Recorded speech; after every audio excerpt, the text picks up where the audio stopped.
E agora a gente vai para São Paulo para falar com o repórter Ramiro Brits, que acompanhou o evento de 9 de julho, que celebra a Revolução Constitucionalista.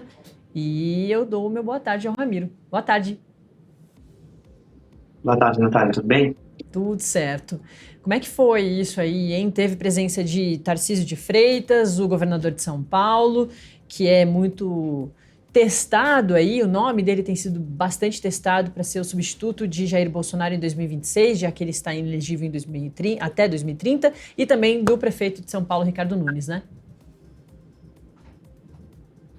Exatamente, Natália. É curioso que as homenagens aí, as cerimônias, né, do dia 9 de julho, que reuniu o prefeito de São Paulo, Ricardo Nunes, o governador Tarcísio de Freitas, vários aliados, ocorreu no mesmo dia que saiu uma pesquisa, um levantamento do Paraná Pesquisas, né, uma sondagem eleitoral sobre a situação das eleições de 2026 em São Paulo. O levantamento mostra tanto cenários com Tarcísio de Freitas, cenários sem o governador de São Paulo, né? E aí estavam junto ali pessoas que estavam brigando por essa vaga que pode se abrir caso o Tarcísio concorra ao Palácio do Planalto. Porque a gente tem apurado aqui, conversado com aliados do Tarcísio, que desde que ele foi para Lisboa, né, ele esteve no Fórum de Lisboa, num evento organizado pelo ministro Gilmar Mendes do STF, as articulações aumentaram, se intensificaram para que ele vá, de fato, concorrer ao Palácio do Planalto. É bom dizer que não é um movimento dele especificamente, né? Ele seria, caso se movimente, o Tarcísio, de forma muito discreta, mas o entorno todo aí se movimentando para que ele seja o candidato da direita, do centro-direita, contra o Lula em 2026. Nesse caso, abre uma vaga para disputa pelo Palácio dos Bandeirantes aqui em São Paulo. E só nesse evento aí que ocorreu hoje de manhã no Parque Ibirapuera, estavam o Ricardo Nunes, o Guilherme Derrite, secretário de Segurança, e o André do Prado, que é o presidente da Assembleia Legislativa de São Paulo. Todos os três foram testados aí como possíveis nomes que podem substituir o Tarcísio no governo do Estado, caso ele tente, de fato, ir ao Palácio do Planalto. E aí, o Ricardo Nunes é o que melhor aparece, ele é o único que ganha, por exemplo, do Márcio França, que é um nome da esquerda que possivelmente pode concorrer ao governo do Estado. E também tem outros cenários, com Derrite e com o André do Prado. Ô, Ramiro, exatamente, a gente vai começar a mostrar aí os números, eu vou ler alguns dos cenários, aí a gente continua falando sobre isso. Esse primeiro cenário de Tarcísio com o Geraldo Alckmin, a diferença gigante, né? Nessa pesquisa, ele continua indo muito bem, o Tarcísio com 44,6% e o Geraldo Alckmin com 20,6%. O Geraldo Alckmin, que hoje é o vice-presidente do presidente Lula. Aí, mais abaixo, a primeira que aparece é a Érica Hilton, deputada.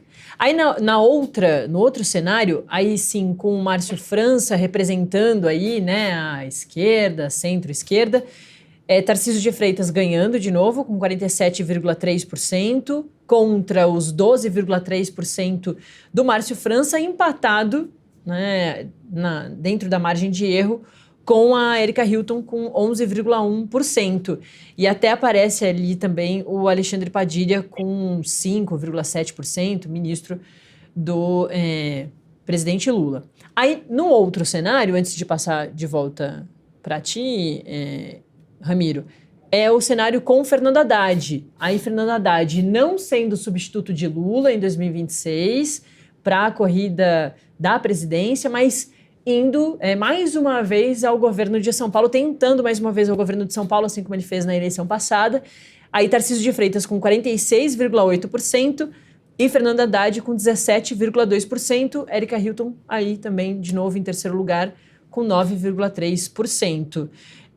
Fernando Haddad que vem dizendo que não quer sair para o governo de São Paulo. Ontem até foi entrevistado aqui pelo Metrópolis durante a manhã e ele reforçou isso, que não vai abandonar o Ministério da Fazenda, vai ficar até o final e que se saísse não seria para o governo de São Paulo, mas enfim, perde de toda forma de novo para Tarcísio de Freitas, porque ele perdeu, né, na última eleição justamente para o Tarcísio. De fato. Esse cenário que mostra ali a disputa com o Geraldo Alckmin é da vontade de muita gente do PT paulista, que o Geraldo Alckmin concorra ou ao Senado ou ao governo do Estado, né? Apesar de que ele tem dito aliados que é ser o vice de Lula, né? Como ele já é. O outro cenário que aparece o Márcio França, a Erika Hilton e o Alexandre Padilha, eu acho muito pouco provável, porque o Márcio França e o Alexandre Padilha não devem concorrer numa mesma eleição, né? Eu acho que se o Márcio França for candidato, de fato, ele deve conquistar o apoio do PT e ser um candidato próprio, né? Eles não dividiriam esse voto. Mas o que se tem falado em relação ao Tarcísio, né? Que ele tem essa posição de fato muito confortável, né, aqui no governo de São Paulo. Não existe eleição ganha, mas como os números mostram, ele tem mais de 20 pontos à frente do Geraldo Alckmin, né, são 24 pontos percentuais à frente do Geraldo Alckmin, no cenário que estaria mais apertado para ele, né, mesmo assim já está muito folgado.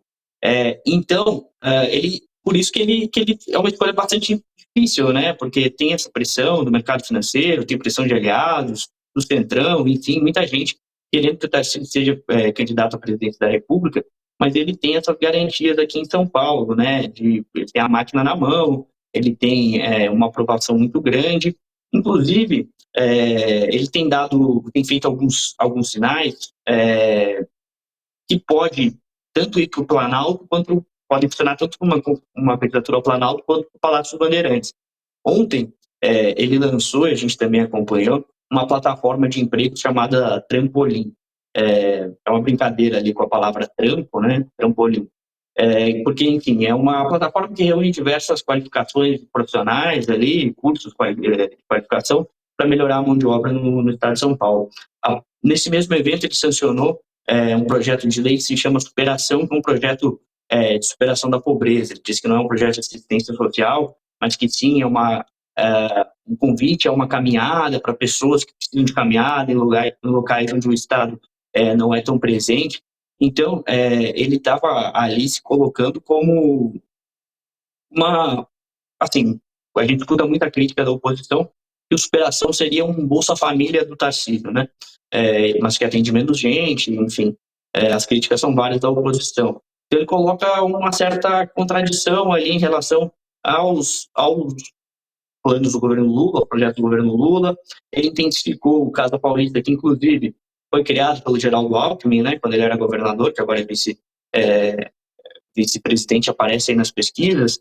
Ele criou o Casa Paulista, mas era um programa quase inócuo ali, o Tarcísio deu uma turbinada. Ele também fez agora o programa Superação, que, enfim, fazem paralelo com o Bolsa Família. Tem mais esse de empregos, né, que é o Trampolim. Então, ele está fazendo isso como uma forma de vacina social para uma eventual candidatura. E, provavelmente, se ele for candidato ao Palácio do Planalto, essa questão social é sempre trazida pelo Lula, né? Uma das grandes armas dele, trunfos eleitorais dele. E aí seria uma forma dele mostrar que em São Paulo também fez fez aí trabalhos sociais. E o Tarcísio tem adotado uma postura de nacionalizar muito o discurso. Isso dá uma sensação de que ele pode realmente concorrer contra o Lula, né? Ele tem, mesmo ontem, dentro do Palácio Planalto, ele falou, olha, se o Brasil não tem um plano, São Paulo tem um plano. Ele falou, ele tem comparado o governo de São Paulo ao governo nacional, sempre com muitas críticas ao PT. Ao mesmo tempo, ele não cai em alguns radicalismos ali, né, de críticas ao STF, fez isso ao lado do Jair Bolsonaro na Avenida Paulista, né, semanas atrás. Então, ele tem adotado esse discurso, que é mais crítico ao governo Lula, mais nacional, e que não cai tanto nos radicalismos ali do bolsonarismo. Isso gera algumas críticas, né, da base bolsonarista, mas também aglutina aí o pessoal mais de centro e tal. Então, ele tem adotado esse discurso que acaba sinalizando que ele pode realmente ir para a presidência da República, né, para se candidatar à presidência da República. Agora, como mostram aí as pesquisas, aqui em São Paulo, o cenário é bem favorável para ele, né, caso ele tente uma reeleição. Então, por isso que não é uma escolha fácil, é algo ainda que está sendo trabalhado nos bastidores. E tem o histórico, né, de reeleições em São Paulo, enfim, ele está com a máquina na mão. Pode ser uma disputa mais fácil realmente para o governo de São Paulo, de novo, né, para a reeleição. Mas, claro, se Jair Bolsonaro convocá-lo a ser o substituto, não tem muito como você dizer não, né? É uma convocação. Agora, é um papel super difícil, porque em Portugal ele já se apresentou ali no Fórum de Lisboa, né, organizado pelo Gilmar Mendes, já se apresentou como presidenciável. Jair Bolsonaro não gostou nem um pouco, deu aquela, né, leve, segura aí um pouquinho a sua onda, porque não é o substituto oficial ainda, mas ao mesmo tempo tem performado bem nas pesquisas. Tem um outro ponto da Paraná Pesquisa que é importante também da gente comentar para a gente ir encerrando, Ramiro, que é da aprovação do governo dele, né? Uma ótima aprovação, perto ali, já mais para o final do governo do que do começo, né? Ele, lá em novembro de 2024, tinha quase 70% de aprovação, caiu para 65% ali entre novembro de 2024 e fevereiro de 2025, e aí começou a crescer de novo e segue muito bem com 67,4%, de acordo com essa pesquisa agora de julho de 2025, e a desaprovação cresceu um pouco, mas se manteve ali estável, até desceu um pouquinho de maio para cá, a desaprovação de 28,5% e a avaliação da gestão ótima para quase 20%, boa para 30,2%, regular para 29,4% e ruim e péssima aí juntando tudo dá 20%. Então, esses números, claro, também interessam, né, a quem quer se reeleger. Isso incentiva, mais para o final do governo, muitas vezes os números caem, porque as pessoas já estão, enfim, descontentes, ou tinha uma expectativa muito grande que não foi ali conseguida, não foi cumprida, né? Mas que a gente percebe que o eleitor aí de São Paulo tá feliz com o Tarcísio de Freitas, né? Não, de fato, e isso, assim, ele tem essa aprovação muito boa, ele tem a máquina na mão, como você falou, ele tem muitos fatores que contribuem para ele ser um candidato muito, muito forte, muito difícil de ser batido, caso ele tente a reeleição. Mas também, como São Paulo é o maior estado do Brasil, esses números dessa aprovação acabam também credenciando ele mais do que outros governadores de outros estados para ser um candidato capaz de fazer frente ao Lula, que tem a máquina federal na mão, né? Então, ele está vivendo esse dilema.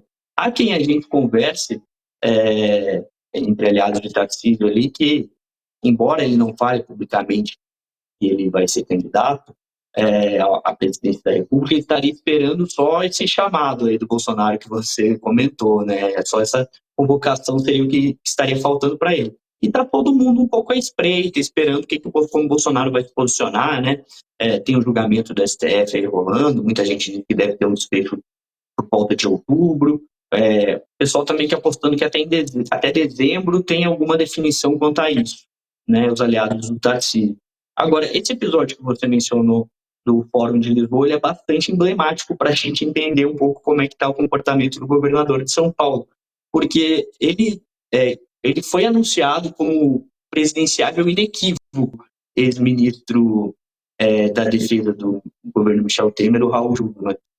E ele, enfim, tem um sorrisinho ali, meio amarelo e tal, mas não confirmou, mas também não negou, né? Ficou naquela, aí quando foi falar do discurso dele, falou de outros assuntos, e, de novo, críticas ao governo Lula, né? Falou que o governo Lula se aproxima de governos ditatoriais, enfim, fez críticas à diplomacia do Lula, fez crítica à segurança pública, mas focou nas fronteiras do país, né? Que é uma questão mais federal, enfim. Ele está adotando esse discurso mais crítico ao Lula, e quando a gente tenta saber sobre o futuro dele, está muito difícil, né? Ele não tem falado com a imprensa, fez várias agendas no interior, que ele deu entrevistas coletivas, mas agora a gente tem cobrido as agendas dele, está muito difícil falar com ele, fala só nos discursos, né? Está sempre cercado por seguranças, recebe muita gente para tirar foto, mas quando a gente ali, o repórter, tenta se aproximar, ele acaba saindo, a gente fica chamando o governador e tal, ele, né, passa reto. Então, ele está adotando essa postura, que ele consegue, a partir dos discursos dele, nacionalizar, né, essa discussão, fazer um embate direto ao Lula, e, ao mesmo tempo, ele consegue não cair em radicalismos e assuntos polêmicos aí que podem vir uma eventual coletiva ou algo do gênero. Então, ele está nessa corda bamba e com uma aprovação muito grande na mão, né, toda a máquina do governo do Estado, ele é aliado, construiu um marco de aliança muito forte aqui em São Paulo, né? Ele tem a aliança do Gilberto Kassab, que é o presidente do partido que tem a maioria das prefeituras de São Paulo, então ele tem várias condições aí para ser reeleito, né? Mas ele também tem essa pressão muito forte para tentar voos mais altos aí, para tentar o Palácio Planalto. É isso mesmo. Tem ali um calinho no sapato que pode ser bem incômodo, que é a presença do Capitão Derrite no governo, sai, não sai, enfim. Tem muito assunto ainda que a gente certamente vai voltar a conversar. Ramiro Brites, muito obrigada, viu? Nosso repórter da redação de São Paulo, que trouxe mais informações sobre a pesquisa Paraná Pesquisas, né? E uma análise aí do cenário de São Paulo. Obrigada, Ramiro. Obrigado, Natália.